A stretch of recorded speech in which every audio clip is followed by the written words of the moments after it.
తెలంగాణలో మెజారిటీ స్థానాలను లోక్సభ స్థానాలను కైవసం చేసుకునే దిశగానే బీజేపీ ప్రచార అస్త్రాలు కూడా సిద్ధం చేసుకుంటూ ముఖ్యంగా ఈ విషయంలో వాళ్ళు ఏంటంటే మోదీని చూసి ఓట్లు వేయాలి అభ్యర్థిని అన్నా కూడా మోదీ ప్రవేశపెట్టిన పథకాలు కానీ మోదీ దేశంలో చేసిన అభివృద్ధి కానీ చూసి ఓట్లు వేయాలి, అవే మళ్ళీ మోదీని మరోసారి ప్రధానం చేస్తాయని నేతలను కూడా గెలిపిస్తాయని ముఖ్యంగా తెలంగాణలో కొంతమంది కీలక నేతలు చెప్పడం ఇక్కడ విశేషంగా చెప్పుకోవచ్చు. రైట్, చూద్దాం. తెలంగాణలో మెజారిటీ లోక్సభ సీట్లను గెలుచుకోవడమే లక్ష్యంగా బీజేపీ అడుగులు వేస్తుంది. ప్రత్యేక కార్యాచరణతో ప్రచార అస్త్రాలను సిద్ధం చేసుకుంటుంది. ఎన్డీఏ కూటమి గెలవనున్న 400కు పైగా స్థానాల్లో అభ్యర్థి ముఖ్యం కాదు, మోదీని చూసి ఓటేయండి అని కోరుతుంది. దేశ భద్రత సమగ్రతతో పాటు సంక్షేమం అభివృద్ధి కోసం మరోసారి ఆయన్ను ప్రధాని చేయాలని ఓటర్లను స్థానిక నాయకత్వం అభ్యర్థిస్తోంది.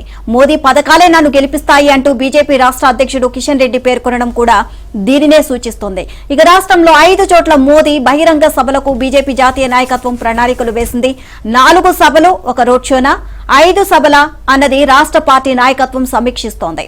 ఇక కేంద్ర హోంమంత్రి అమిత్ షా, బీజేపీ జాతీయ అధ్యక్షుడు జేపీ నడ్డా, రక్షణ మంత్రి రాజ్నాథ్ వంటి అగ్రనేతలు 21 సభల్లో పాల్గొననున్నారు. వీటిని ఎక్కడెక్కడ నిర్వహించాలి అన్న దానిపై కసరత్తు జరుగుతోంది.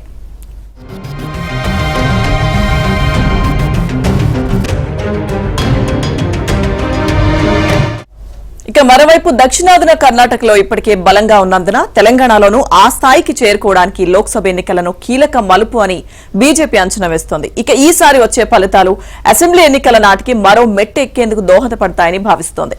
మెజారిటీ ఎంపీ స్థానాలు కైవసం చేసుకోవడం ద్వారా కాంగ్రెస్ కు ప్రత్యామ్నాయంగా ఎదుగుదామన్న యోచనలో ఉన్న కమలం పార్టీ ఎన్నికల తర్వాత రాష్ట్రంలో రాజకీయ సమీకరణాలు అనూహ్యంగా మారే అవకాశం ఉందని ఊహిస్తోంది.